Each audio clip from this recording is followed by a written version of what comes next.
Olá pessoal, tudo bem com vocês? Estamos aqui hoje para mais um iCropcast, trazendo um tema super relevante que é a irrigação de alta performance na cultura do algodoeiro. Meu nome é Daniel, eu tenho mais de 15 anos de experiência em gestão de irrigação, atuo hoje como Head de Relacionamento e Pós-Venda na iCrop, sou um dos sócios fundadores. O convidado aqui é o Gabriel Spolaor. Bom dia, Gabriel, seja muito bem-vindo. Agradeço, Daniel. Sou Gabriel Spolaor, Head Comercial da Regional 4 da iCrop. Regional essa que abrange os estados da Bahia, Maranhão, Tocantins e Piauí, e também o Mato Grosso. E a gente atua aí na parte da gestão da irrigação. Falando em gestão de irrigação, Gabriel, a iCrop tem um trabalho em todo o Brasil, nas regiões irrigadas, né, em todas as regiões produtoras do Brasil, com um foco muito grande em otimização dos recursos hídricos e energéticos. Então, a gente consegue conduzir todo o trabalho de estratégias de manejo em diversas culturas, né? Pra você ter uma ideia, a nossa plataforma monitora mais de 1 milhão de hectares por ano em diversas culturas, como soja, milho e algodão é uma das culturas muito importantes aí, né?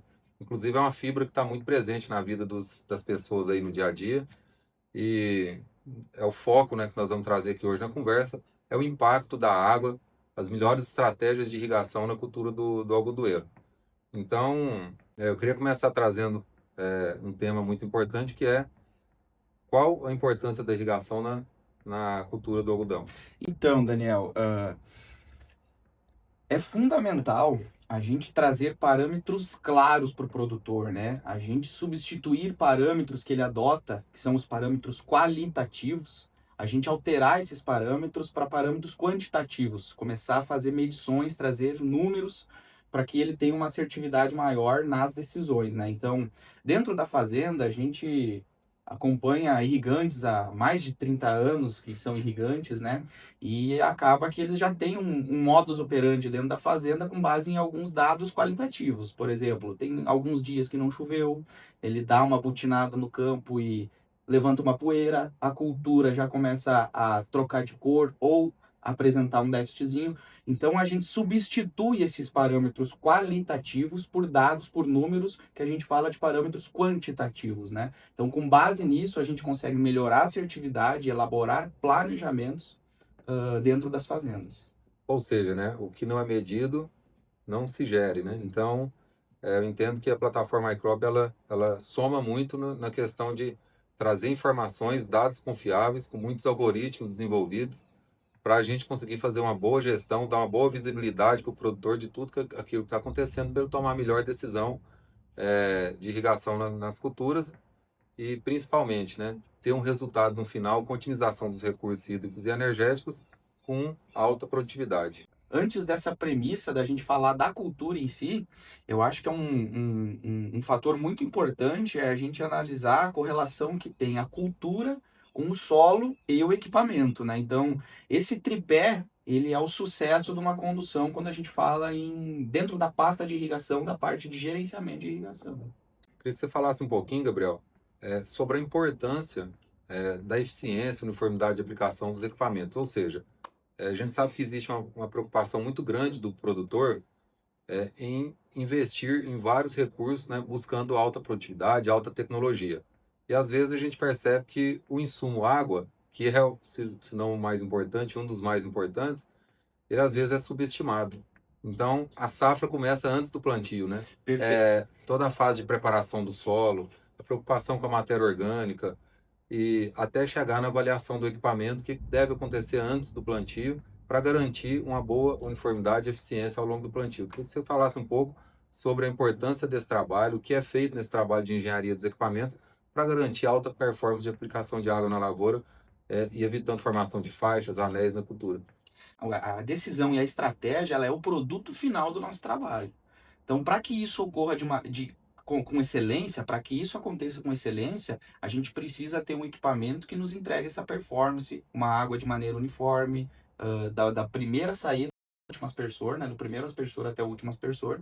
E para isso é importantíssimo, é fundamental, eu diria assim, que a gente periodicamente, né, que a fazenda periodicamente execute as avaliações dos equipamentos, faça a conferência dos seus equipamentos, para que quando a gente traga essa informação da necessidade de irrigação, ela seja posta de maneira completa no campo, né? Essa água ela chega de maneira uniforme e precisa em todo o raio do equipamento e 100% da lavoura, né? Então, essa parte de avaliação dos equipamentos, seja ela análise bico a bico para identificação da uniformidade, possíveis ganhos de performance, pressurização, seja ela na motor, centro e ponta e também o rendimento do conjunto, ela é de fundamental importância para que o produto final do nosso serviço ele realmente aconteça, né? Então, isso é uma premissa inicial do nosso trabalho, que a gente não abre mão, seja equipamentos novos, equipamentos antigos, ele tem que estar entregando o máximo de performance que seja eficiente para o produtor, né? Exatamente, até porque esse trabalho de engenharia dos equipamentos no pré-plantio, ele impacta não só na produtividade, mas também na economia de energia, né? Com essa informação a gente consegue perceber que de fato a irrigação consegue incrementar muito e trazer muito resultado, né, para a lavoura. Mesmo sabendo que o algodão é uma cultura que tem uma boa resistência ao estresse hídrico, não quer dizer que ela não é responsiva a uma boa condução do manejo da irrigação. São coisas diferentes. Então, é uma cultura que, apesar de ter resistência, ela responde muito bem quando tem uma irrigação bem conduzida e, principalmente, a importância da irrigação, mesmo sabendo que a gente tem uma safra, boa parte é conduzida no verão, período chuvoso, a gente sabe que acontece os veranicos, os períodos de estiagem, e aí que entra a importância do monitoramento do nível de umidade do solo para a gente conseguir posicionar a irrigação no momento adequado, para a gente conseguir utilizar o sistema de irrigação na hora certa, na quantidade exata, para garantir que a cultura não vai entrar no nível de estresse severo, mas que também não vai ter excesso de irrigação para aumentar o custo e poder impactar até a questão fitossanitária da lavoura, né? De maneira geral, Daniel, o algodoeiro ele tem uma tolerância de redução de até 25% da redução da evapotranspiração potencial sem perdas de produtividade. Interessante esse dado, Gabriel. E até para deixar mais claro, essa redução da evapotranspiração potencial da cultura, ela tem a ver com o quanto essa cultura consumiu água a menos durante um ciclo por ter sido submetida a um estresse hídrico. Ou seja, né, a gente consegue posicionar as irrigações de forma adequada nos momentos estratégicos, ainda conseguindo economizar água e energia sem impactar a produtividade da lavoura. Exatamente, né? Esse é um dado na média do ciclo da cultura. Obviamente, a gente vai ter períodos mais críticos e menos críticos, né? Um exemplo disso é a hora que a gente for falar das estratégias de irrigação por fase, mas o exemplo disso é a necessidade hídrica no período de frutificação, né? No período da formação das maçãs e floração. Então, é um período onde a gente deve diminuir esse índice de redução da evapotranspiração potencial, aonde um possível déficit hídrico a gente, né, terá Pode danos comprometer a diretos. produtividade, né? Terá danos diretos na cultura. Bom, e já pegando o gancho aí nesse assunto, né? Vamos falar um pouco das estratégias de manejo em cada fase da cultura, que eu acho que realmente é o que representa todo o nosso diferencial do trabalho no campo, que envolve tecnologia, plataforma, monitoramento climático. Então a gente sabe que é muito importante conhecer todos os fatores como solo, clima, equipamento, cultura, né, como você disse no início, para a gente conseguir ser o mais assertivo e levar a melhor tomada de decisão para o produtor. Queria que você começasse falando, Gabriel, da fase de germinação e emergência. Qual a melhor forma de conduzir a irrigação nessa fase? 80% das áreas monitoradas pela Ecrop no oeste baiano e no norte do Brasil de algodão, né, é destinado ao algodão safrinha, com semeaduras nas viradas do mês de janeiro para fevereiro, né, onde o período de chuva já está consolidado e as irrigações elas são feitas de maneiras complementares a fim de garantir o estande de plantas, né. Porém, desses outros 20% de área monitorada na nossa regional, de algodão safra, onde eles são semeados a partir do início de novembro. E aí é o detalhe, né, onde as irrigações elas são fundamentais porque a gente ainda está na consolidação do período chuvoso. Então, é fundamental a gente executar irrigações leves e frequentes para garantir esse estande total das plantas, né? Como diria nosso saudoso Dirceu Gassen, né? O primeiro componente de produtividade de uma cultura é o estande de A plantas, né? formação do stand, né? É muito bom. E até trazendo um panorama geral, a gente sabe que é, a cultura do algodão ela é produzida em vários estados e é importante a gente reforçar também que não existe uma receita, um manejo engessado de irrigação, até tendo em vista que no Brasil a gente tem realmente realidades muito distintas, né?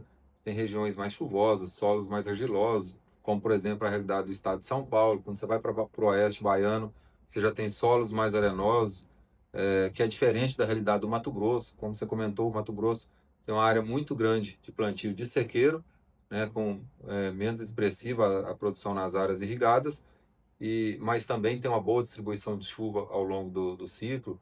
Então é muito importante a gente ter todo o conhecimento de todos esses fatores para a gente conseguir tomar uma decisão muito customizada de acordo com a realidade de cada região, de cada propriedade, né? Essas irrigações leves e frequentes, elas são necessárias devido à cultura ainda não estar estabelecida por completo, ter um sistema radicular raso, Muito ou é superficial. isso, raso superficial, aonde ela não consegue acessar as camadas mais profundas do solo e conseguir acessar essa água. Então, é necessário a gente ter uma frequência, né, dependendo da estrutura de solo, praticamente diária, até esse sistema radicular se aprofundar e conseguir acessar camadas mais profundas, aonde a gente vai conseguir alterar a estratégia, que é a execução de turnos de irrigação.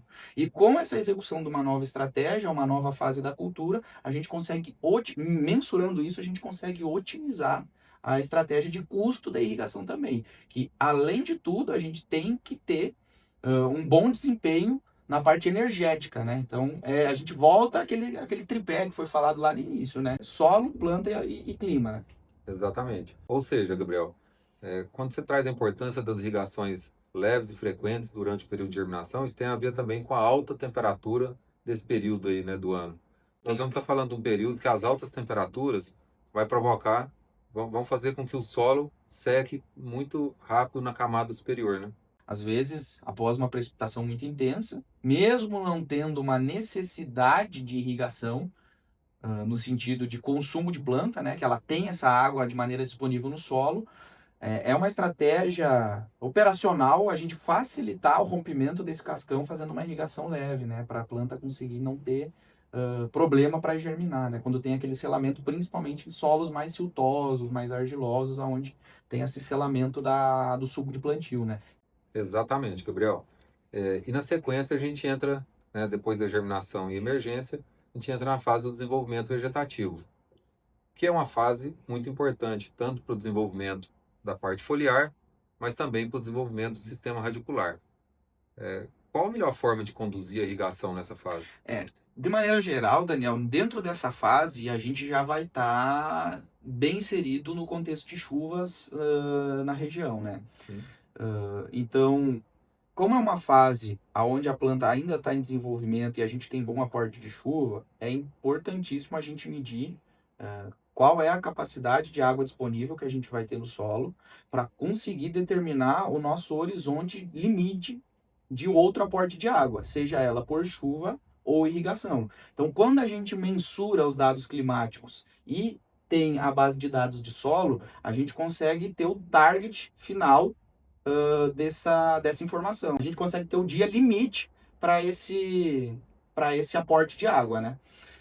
Ou seja, você está dizendo é muito importante porque se a gente fizer uma comparação aqui, imaginar que que o nosso solo é uma caixa d'água, a gente pode até comparar com o marcador de combustível do carro. Nesse período do desenvolvimento vegetativo, nessa época do ano que a gente ainda conta muito com o período chuvoso, a gente tem que estar monitorando através da plataforma o quanto você ainda tem de reserva de água no solo e não o quanto você precisa irrigar para completar a caixa. Isso faz toda a diferença, porque isso tem um impacto, inclusive, na economia de energia, tendo em vista que você pode esperar o momento ideal, o momento adequado, né, que é monitorando a umidade ali junto à linha de segurança da Isso, cultura, e né? trabalhando junto com as previsões, né? Então a gente sabe, numa situação hipotética, que daqui a 6 dias é o nosso período limite para ter um aporte de água na cultura. E se a gente tem previsões muito firmes que dentro dessa janela vai haver precipitações, a gente consegue segurar até a data limite. Sim, E através disso também elaborar planos já de acionamento, que é o racionamento da energia, né? Que a gente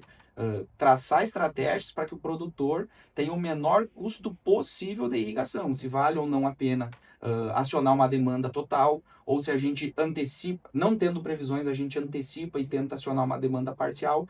Isso faz toda a diferença na relação de custo de irrigação. Com certeza. E depois, na sequência, a gente entra na fase de florescimento, que é a fase que a cultura se encontra no momento mais sensível. Então, é muito importante a gente ter um monitoramento preciso para evitar qualquer nível de estresse, até mesmo pela preocupação que a gente tem na questão do aportamento, certo?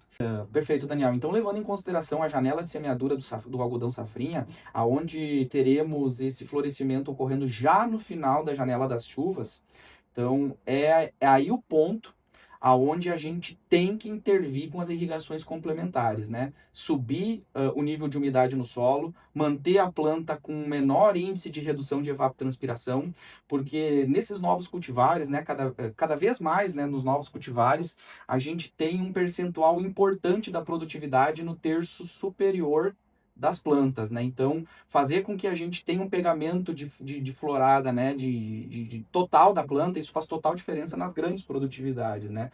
Então, temos dados disponíveis, né? Que um bom aporte de água nesse período, conseguimos ter até 90% de pegamento de flor. Isso aí já é um fator importantíssimo, né? Uma escala importantíssima para a gente ter grandes produtividades. Sim, até porque aproximadamente 60% da necessidade hídrica da cultura acontece nessas fases de floração e enchimento, né? Gabriel, a gente sabe que cada fase tem sua particularidade, a gente tem que ter conhecimento aí para direcionar as estratégias para cada fase. E uma das fases muito importantes da cultura é a fase de formação das maçãs. Queria que você comentasse se tem alguma estratégia específica, como é que é a condução da tomada de decisão nessa fase. Nessa fase, o excesso hídrico ele tem um impacto bem negativo também. Excesso de irrigação acaba acontecendo o apodrecimento de maçãs e queda de maçãs, acarretando perda de produtividade. Então, nessa fase é onde a gente tem que ter uma maior assertividade e é onde o pecar pelo excesso Não não, traz não benefício. traz benefício, exatamente, Daniel. Então, é muito importante a gente executar irrigações espaçadas, né? Então, manter um turno de irrigação com irrigações pesadas, e aí a gente tem algumas estratégias para que isso aconteça, né? Obviamente o equipamento ele tem que ter autonomia para suportar essas irrigações mais pesadas, com um turno aí de 4 a 6 dias. E é muito importante, quando você traz esse ponto aí, porque nessa fase a cultura já desenvolveu todo o sistema radicular, aprofundou e está explorando as camadas mais profundas do solo, né? Gabriel, tocando no ponto que você trouxe de autonomia dos pivôs, Uhum. esse ponto é muito importante. A gente vê que principalmente em projetos mais antigos ou subdimensionados, a gente tem pivôs conjugados, com lâminas inferiores, e esse ponto da capacidade do equipamento de entregar a quantidade de água suficiente que está demandando a cultura é muito importante para não faltar água nessa fase da lavoura. E entra uma questão que eu considero que o acompanhamento da realidade da fazenda, ou seja, especialista iCrop, entender a realidade da fazenda, conhecer a dinâmica, né, da engenharia dos equipamentos para ajudar a fazenda, inclusive no planejamento de plantio, é muito importante, né? Uma dor que eu vejo que os produtores têm. Às vezes no sistema vai lá tá pedindo 18 milímetros, eles não aportam os 18 ali. Daí ele começa a suprimir antes do tempo. Então é importante a gente fazer essa aplicação, fazer essa reposição de água na íntegra nesse período crítico, porque a gente vai colocar essa umidade depois em capacidade de campo e com isso a planta consegue evapotranspirar no potencial e isso minimiza estresse térmico, né? Embora a gente execute irrigações com menos Sim, frequência, irrigações mais espaçadas, é importante a gente fazer essa irrigação de maneira integral. entendi. Lâminas pesadas, porque a gente precisa subir essa umidade para a capacidade de campo para ter a planta evapotranspirando no potencial. E aí a gente já está com outro problema que é possível de acontecer nessa época, que é a questão do estresse térmico. Então, tu consegue minimizar tendo uma planta com bom aporte de água evapotranspirando no seu potencial. Gabriel, caminhando aqui para a fase final do ciclo, a gente já tem a maturação, né? É a abertura do capulho e maturação. Qual a estratégia nessa fase? Aí é que nem tropear ovelha. Se apertar demais, ela senta, e se frouxar, ela sai do trilho. É, tu não pode irrigar demais, porque senão tu danifica a qualidade da fibra de baixo. E se tu irrigar de menos, tu perde o ponteiro, que aí tu perde produtividade. É onde tem que ter a máxima assertividade, né? É fechar com chave de ouro. Então, para isso, a gente executa a supressão da irrigação, que a gente continua fazendo os aportes de irrigação de maneira espaçada, como na fase anterior, Com lâminas mais altas, né? porém a gente não tem a necessidade de repor 100% da lâmina recomendada, porque a gente vai, como já vai estar indo para o final do ciclo, a gente já vai executar essa supressão de irrigação e vai começar a beber esse estoque de água que a gente tem no solo, né? Embora a gente tenha solos com menor armazenamento, solos extremamente arenosos, mesmo assim, com a profundidade do sistema radicular, a gente tem um volume considerável, 35 a 30 milímetros de estoque. A gente consegue ir repondo de maneira parcial para que a cultura consiga se manter com bom aporte de água até o último dia, até o período de maturação completa, e não falte água para os capulhos, para as maçãs do ponteiro. Tá bom, Gabriel. Então a gente percebe claramente que é necessário muito conhecimento, informação, né, para tomar todas essas decisões de forma mais assertiva. Queria que você comentasse um pouco como é que isso é possível de acontecer lá no campo, né? Ou seja, de um lado a gente tem tecnologia envolvida, que é a plataforma, né? A tecnologia dos equipamentos, e de outro lado a gente precisa de garantir que o que está acontecendo lá no campo represente uma realidade, né, que seja assertiva ali na plataforma para a tomada de decisão. Como é que isso é feito na prática? A gente tem uma equipe, Daniel, uma equipe experiente, né? Uma equipe robusta que periodicamente está rodando todos os pivôs para fazer essa avaliação, essa curadoria, para ver se essa umidade, né, realmente está conforme o produtor está recebendo essa recomendação. Então, além dessa questão de ter uma equipe, a gente tem uma equipe que tem baixa rotatividade. Então, uma pessoa que ela está há muito tempo rodando dentro da mesma fazenda, ela já conhece as peculiaridades. Ela sabe aonde é o pivô que dá mais problema, aonde é o pivô que tem a lâmina baixa, aonde tem uma mancha de solo, aonde tem um ponto de cascalho. Então, isso tudo melhora o nosso desempenho, né? A experiência do local. Não só a experiência do técnico, mas a experiência do local. Eu acho que isso tudo potencializa o resultado, né? Assim, quando a gente tem essa soma de conhecimentos entre a equipe técnica da fazenda e a nossa equipe que tem um conhecimento muito grande na irrigação, isso se complementa muito, né? Então é muito importante essas visitas nas fazendas, né? Rodar nas lavouras, exatamente para afinar cada vez mais essa tomada de decisão, as estratégias, né, da forma de conduzir aí a irrigação na lavoura. Você comentou aí sobre autonomia, pivôs de lâminas baixas.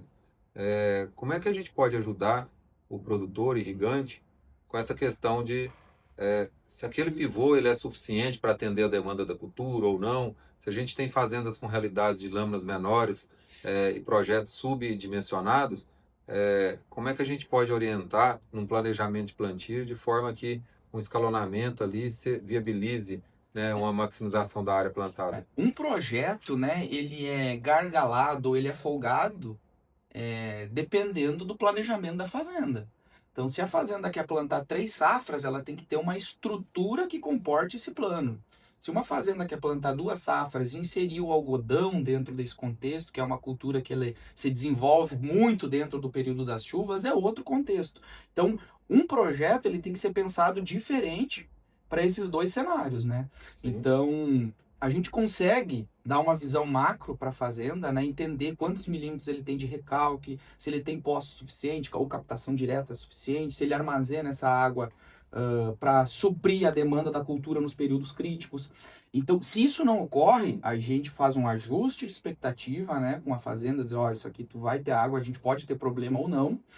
E caso isso ocorra, a gente consegue até dimensionar para ele, né? Quando a gente olha essa visão macro, que a gente consegue quantificar quantos milímetros de recalque tem, quantos milímetros tem armazenado, a gente consegue mostrar para o produtor o risco que ele tem ou se existe esse risco nos períodos críticos, né? De faltar água, porque a gente sabe que a estrutura da porteira para fora, seja ela de energia, a gente tem, né? Por exemplo, oscilação de energia, de ficar alguns dias sem ter funcionamento dos postos, ou funcionar não na maneira integral, que foi a conta que foi feita. Então a gente consegue trabalhar com segurança. Então a gente consegue mostrar para ele, para o produtor, né? Se esse planejamento dele ele vai estar suscetível a algum risco de falta de água e também se ele quer ou não assumir isso, né? Então a gente consegue quantificar isso para ele, É né? Interessante. isso é tão importante o que você está trazendo, e dessa forma a gente consegue antecipar um possível problema para o produtor e evitar um prejuízo muito grande, né? Então, para tomar uma decisão sobre a área de plantio de acordo com a autonomia dos equipamentos, se a gente consegue fazer antes um estudo de cenário e mostrar um plano de escalonamento de plantio, a gente consegue antecipar um problema muito grande, que é de depois da lavoura estar instalada, a gente começar a ter problema de falta de água, né? E isso gera uma economia muito grande e evita um prejuízo muito forte para o produtor. Tem um ponto aqui que é muito importante a gente trazer, que é a questão da sustentabilidade, certificação, toda a questão de rastreabilidade, o que envolve inclusive, né, o destino final da fibra, que é a indústria têxtil, né? Então, como é que esse trabalho impacta na questão da sustentabilidade? As certificadoras, elas olham com muito bons olhos as fazendas que têm um critério para essa tomada de decisão do uso do recurso hídrico, né?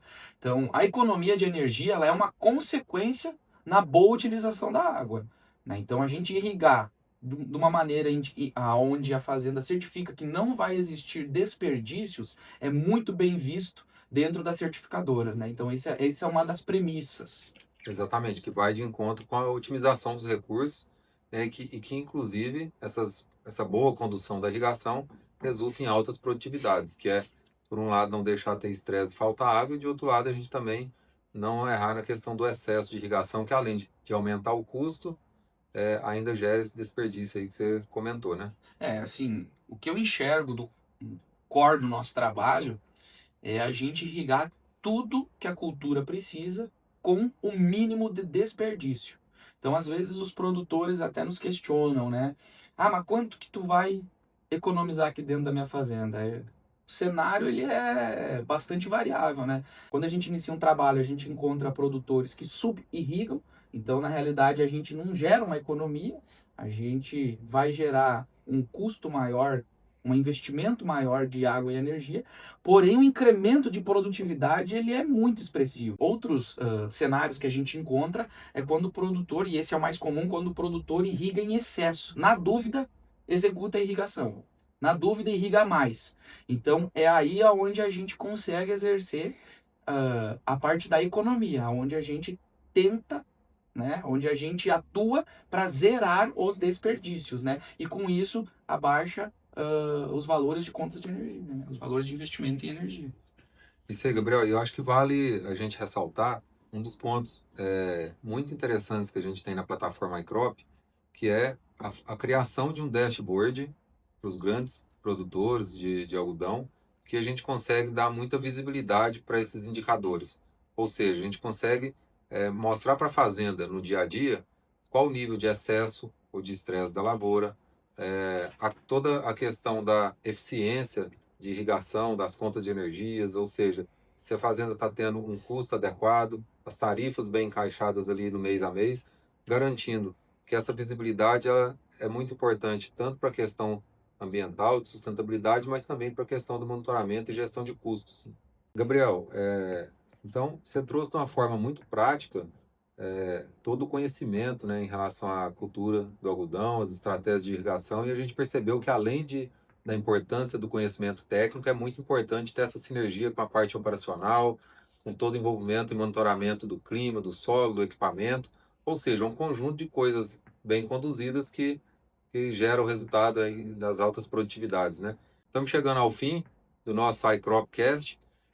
Queria agradecer a sua participação. Acho que você conseguiu compartilhar muito conhecimento, né, que vai, com certeza, ajudar muito o produtor, o telespectador. Agradecer a todos os telespectadores aí. Deixar aberto aqui para todos vocês sugerirem os próximos temas, trazer dúvidas, perguntas, sugestões, Esse material nós vamos disponibilizar um material escrito com mais informações, com mais dados, números, né, com as produtividades recordes da iCrop em várias regiões. Então, queria agradecer muito a todos vocês. Eu fico feliz em participar, Daniel, trazer um pouco das experiências de campo que a gente tem, né? Tudo isso que a gente comentou aqui, que eu comentei, essas experiências que a gente vive na prática como produtor, né? É isso aí, gente. Continue ligado nas redes da iCrop, que nós vamos ter muito conteúdo pela frente.